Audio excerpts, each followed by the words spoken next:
You're watching Maryland Politics here on TV Free Baltimore. TV Free Baltimore viewers, we have an important announcement to make, so please pay attention. We're with today Delegate Clarence Lamb, our legislative representative, one of them, from District 12, and he has an important announcement. Clarence.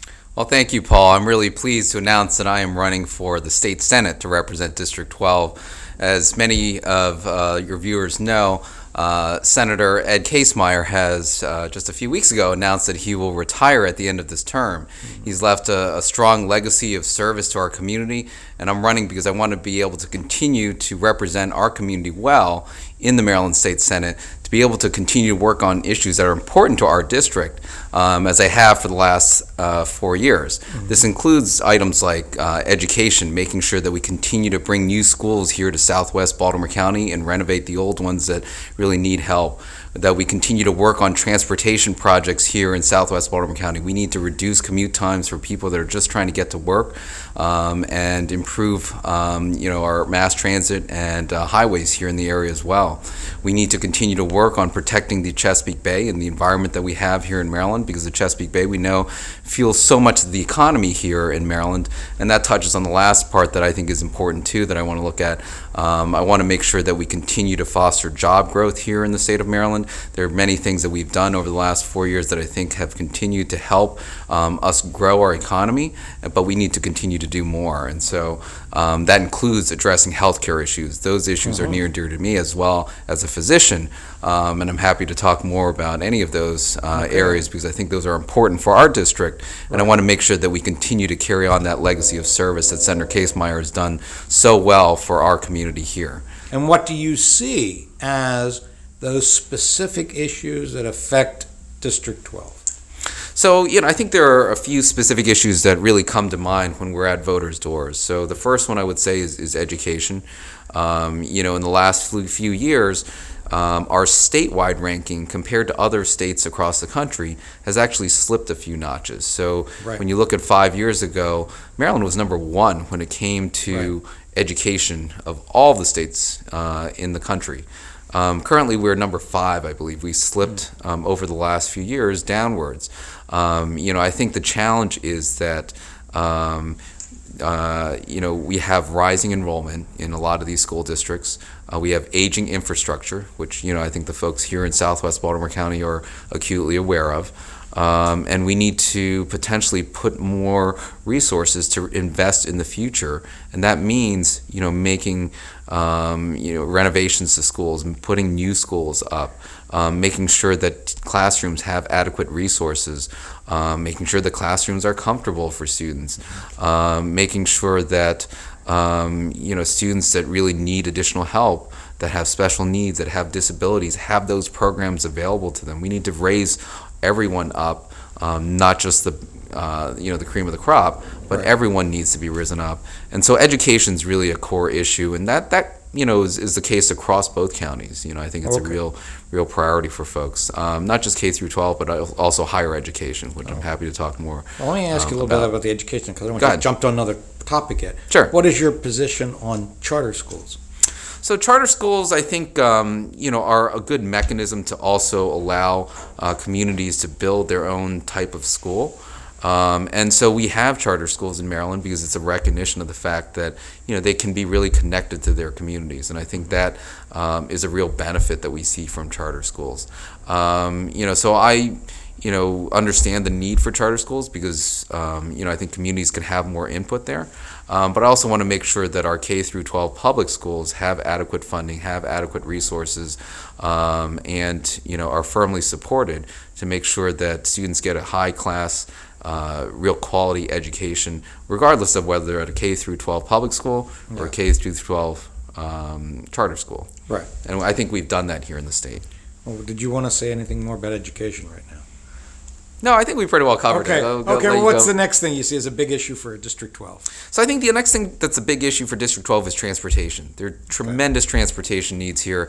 I commute from parts of Howard County up to Baltimore City where I work at Johns Hopkins, and I see my commute increasing by 5 minutes every couple years, right? And I think everyone in this area is acutely aware of that. We see the bottleneck that's on the Beltway that takes place. We see the bottleneck that takes place on 95 and occasionally on 895 as well.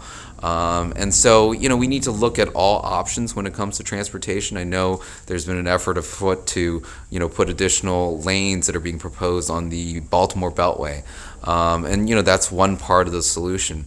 And there's actually been renovations that most folks in this area are probably aware of that have been taking place over the last year or two on the Baltimore Beltway that actually will help increase access and reduce bottlenecks. Right. But I also think we need to also look at transportation when it comes to mass transit, that it needs to be part of the picture as well. And so whether that's, additional light rail or more MARC trains down to DC or up to Baltimore, or improved access to these mass transit options, bus rapid transit is another option. I think we need to look at that because at some point we're going to run out of roads to be able to widen and roads to be able to build.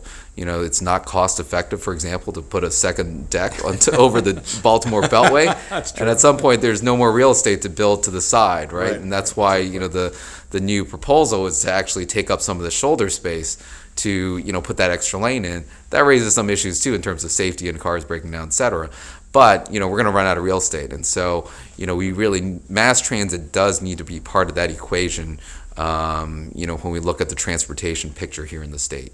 Now, when you speak of that, and I know it does affect the county too, I know it's part of this metropolitan area, but the idea of using these rapid trains, the bullet trains or the maglev or whatever, to kind of 15 minutes between Baltimore and DC kind of a thing. Because if it really does work and it's cost effective, it will hopefully take people off the roads. That's true. And we've looked at that, and we've actually just had briefings recently in Annapolis on the possibility of this. There's a few proposals out there, including a maglev train, including something called the Hyperloop. That I think we have some concerns about the cost of how this would play out. Some of these technologies are still unproven. There's not been a cost-effective maglev train that has been developed anywhere in the world. The Hyperloop is still built on a lot of theoretical possibilities out there, and so we're concerned that even the proposal that we heard was to the tune of $50 billion to be able to build this kind of a system. And, anytime you're building a new system, there's going to be cost overruns. So let's say, let's say there's a 10% cost overrun on a $50 billion project. There's another $5 billion. The state's budget, would not be able to sustain that. And so we have some real concerns about, what that would mean realistically for the community. And then we also have some concerns that we've been hearing about from the community when it comes to noise, right? So these are tunnels that are going to be going through, some of the right-of-ways in the BW Parkway.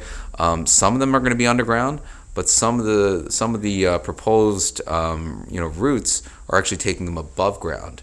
And when you think about it, you have, a train that's traveling at 300 miles an hour above ground. We're hearing concerns even now that, it could devalue property that's nearby, concerns about noise, et cetera, et cetera. So, there's a lot that still needs to be figured out before this is, a realistic, something that you would actually see, before your eyes. And so, I think our concern is to be able to come up with some common sense solutions that we can do today in the here and now. And that really means, things like improving the MARC system, creating more reliable service, creating more trains that are traveling back and forth between Baltimore and DC so that people who are commuting on those can rely on them, making sure that we have adequate parking at the Halethorpe station. There's a lot that we can do that's not going to cost $50 billion that will be just as effective in improving quality of life and something that we can see, in the next year or two. No, I agree with that. I mean, at times I've had to use the commuter train, the MARC train between Camden and Union Station. If you don't reach the last train, which might be like at 8:10 a.m., you've got to wait again till 4 or 5 in the afternoon or Right. later, so that, it's not continuous like 12, 24 hours a day shuttles between DC and Baltimore. Right. Which in some ways is bad. It's evening, let's say I don't want to drive to DC because we know it's a headache. You just talked about 695, 495. And it'd be nice to take a train into DC if I wanted to go to the Kennedy Center or something. You Right. know, and we don't have that. Right. We don't have that, and we really need to improve service along the lines that we have. So, I think we need to be realistic about our solutions. I'm not sure the Hyperloop or a maglev is, the most realistic solution in the here and now and the today. And I think there's a lot more that we can do that would more immediately improve people's lives. That would cost far less money, and I think those are the solutions we need to look for. We're having struggles, it's ironic that we have these discussions about the Hyperloop and maglev when you look at what just happened in Baltimore City 2 weeks ago, where the entire metro system was fully shut down with basically no notice, no advance notice to people, because of what we're being told are maintenance issues or issues that really have stemmed over the last couple years. That should not happen. We need to reinvest in our infrastructure, make sure that those types of problems never come to the degree where they have to do an immediate shutdown of the full metro system in Baltimore to address those concerns. Those are the types of issues that we were looking at, and mass transit issues that can help in the near future, tomorrow or in the next year. So that's our priority. Well, good. On an issue, too, I want to bring up before we get back to maybe some of yours, it does affect our area here. And a lot of people think that Baltimore County, in some ways, at least I'd say, the Baltimore County communities that border on the city are becoming pushing the border of Baltimore City out a bit, because the statistics say between 1993 and 2016, more than 70,000 Baltimore City residents moved in to Baltimore County.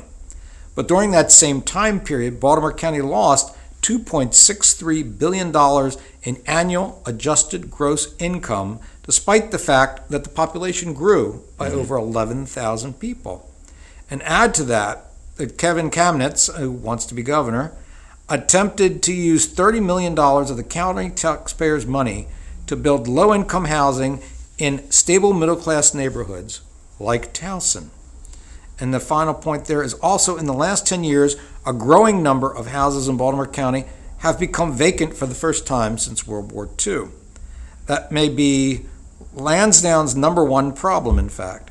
Furthermore, during the same time period, beggars are increasing, and they're increasingly seen at county intersections, and trash is beginning to appear in places that were always clean, and rat populations have increased in certain neighborhoods in different parts of the county.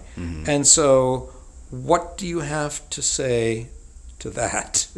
So you've touched on a lot of different concerns and issues there. Take what you can jump into. And I think they in a way are interrelated. So when you look at what's taken place over the last couple decades, unfortunately, there's been a growing gap of income inequality, right? So the rich are getting richer, the poor are getting poorer, and that gap is getting larger.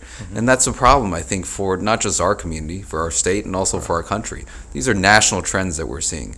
Now, to touch on some of the local issues, unfortunately, we're also seeing a national trend of gentrification, right? And so back in the 50s and 60s, people were fleeing cities, wanting to move to the suburbs, like Lansdowne, like Catonsville, like Arbutus, where they can have the picket fence, the white picket fence, the lawn and yard and space to grow.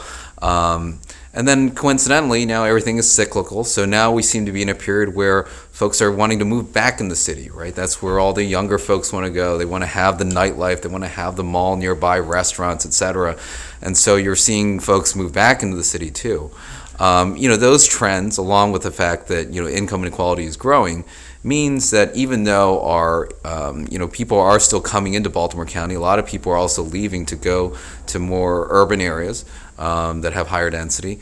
But here in Baltimore County, we're seeing the population grow a bit, but the income we're not seeing grow by the same amount. And so, I think that's where we as the legislature, and particularly those of us who are new serving in the General Assembly, are really taking a close look at policies and tax credits and benefits that are being given, and making sure that they're scrutinized to be able to help the little person. One bill that I voted against, for example, in Annapolis last year, was a credit for people that owned large yachts.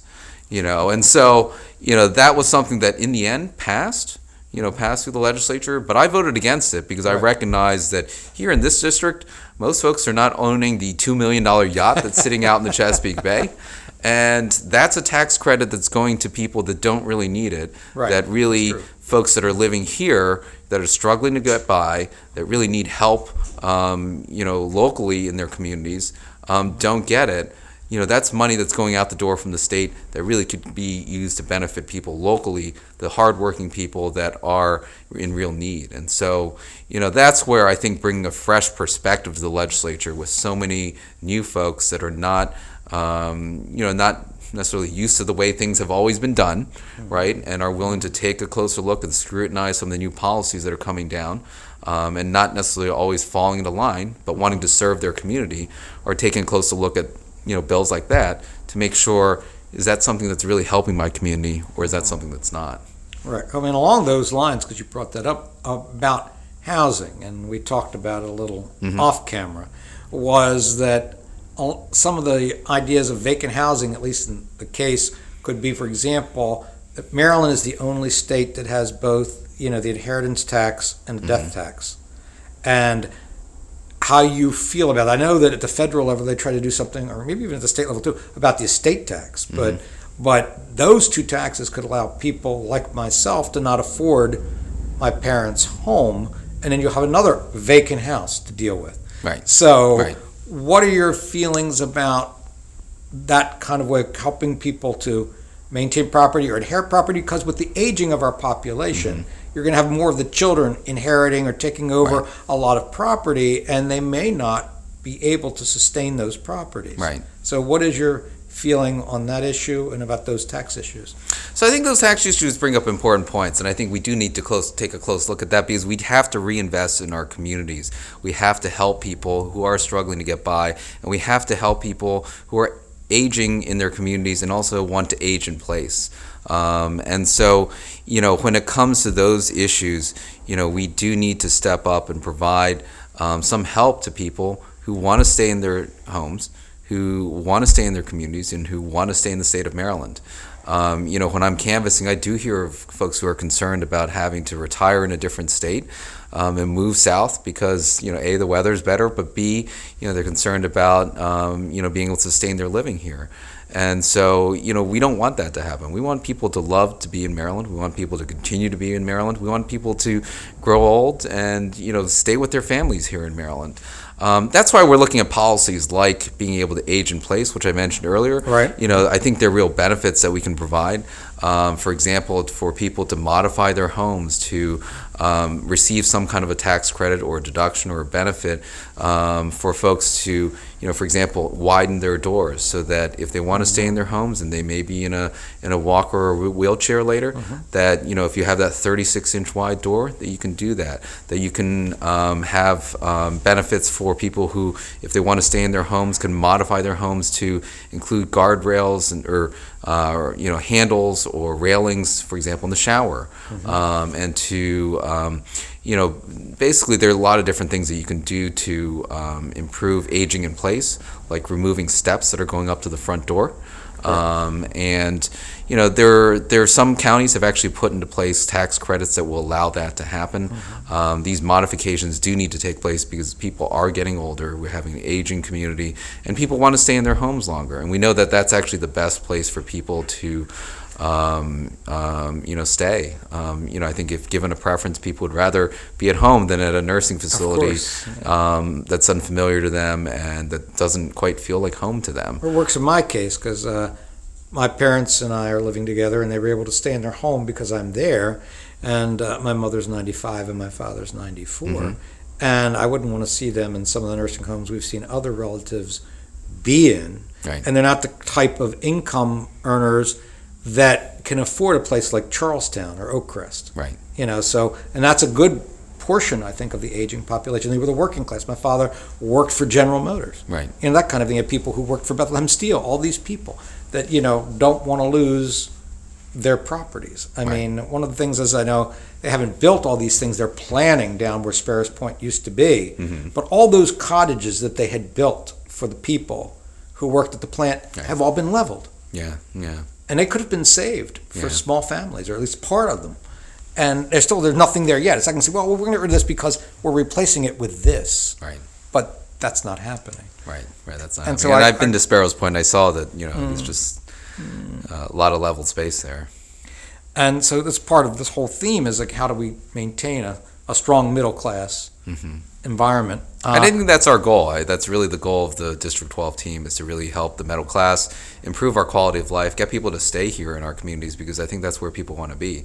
You don't want to be aged out. You don't want to be priced out. You don't want to be forced out. And so, anything that we can do in the legislature to help people stay in their homes, all the better. Now, also, I mean, we are doing live streams on every other Saturday. And the second one, Dan, our director here, did a thing at the beginning and talked about the tax structure. It was a story that was on ABC, I believe. But Maryland is one of the highest taxed states. And what I talked about, not just people going from the city to the counties, is that people moving from Maryland to tax-free states or low, tax states, like people going to Florida, Nevada, and things like that, and other places that either have no state income tax or low state income tax. And part of what you're talking about, maybe if you want to mention it or not, talk about it at all, how then we can maintain those Marylanders, like you're talking about. I don't talk about the aging population, but just say, how do we get people to leave? Because, hey, I might be a millionaire and I got a better break if I live in Nevada or if I live in Florida, or, and not just the poor people, but even the working class or the middle class people who maybe when they retire, they see the money they've saved up disappear. They may not be sophisticated enough to have an IRA or something. Right. And that is a challenge of Maryland, that, the taxes, bring a level of service that the community expects. And so, when you look at the roads just north, if you go into Pennsylvania, you'll see that there's a noticeable difference in, the quality of their highways and, their upkeep and their maintenance. And that's really because, Maryland does, provide a high level of service to the residents here in this state. Whether it's coming to, programs and services that relate to health, or making sure that we're responsive, that the MDOT, MVA and MDOT is responsive. Granted, there's rooms for improvement.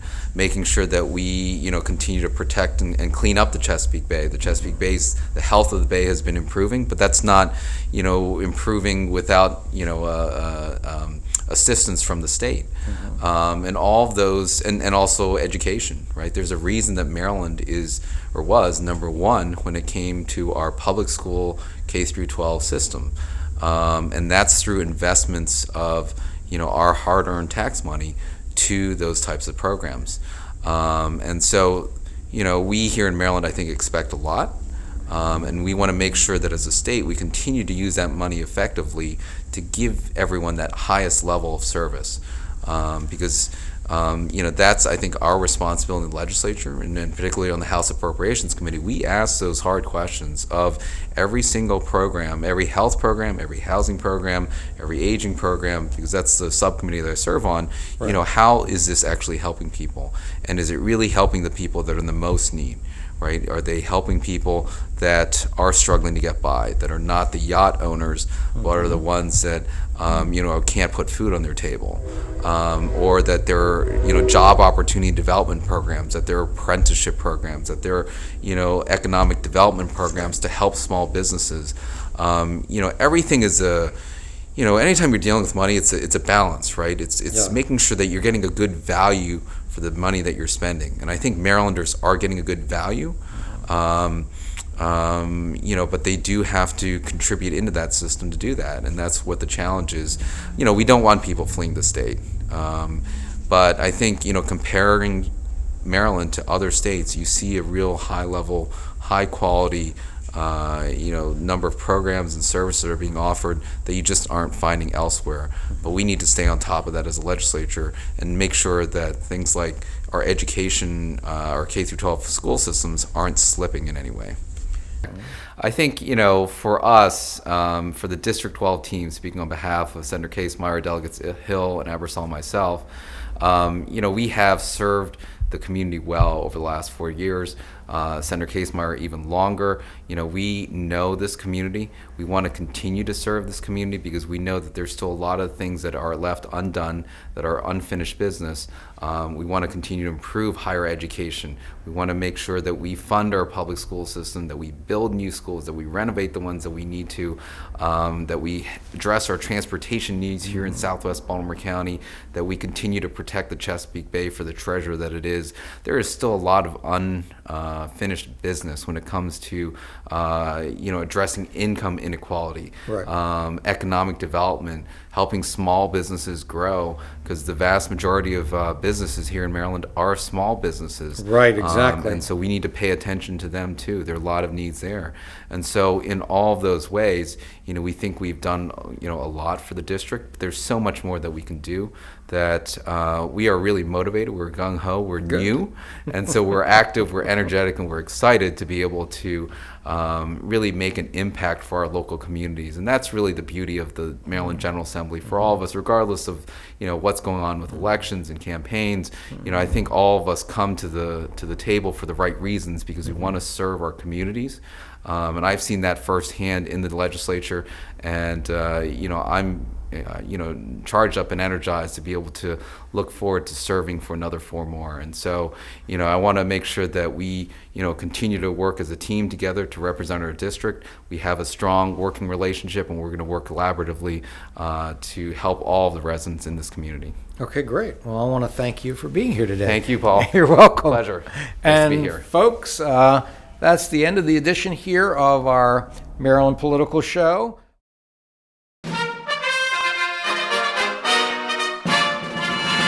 You're watching Maryland Politics here on TV Free Baltimore.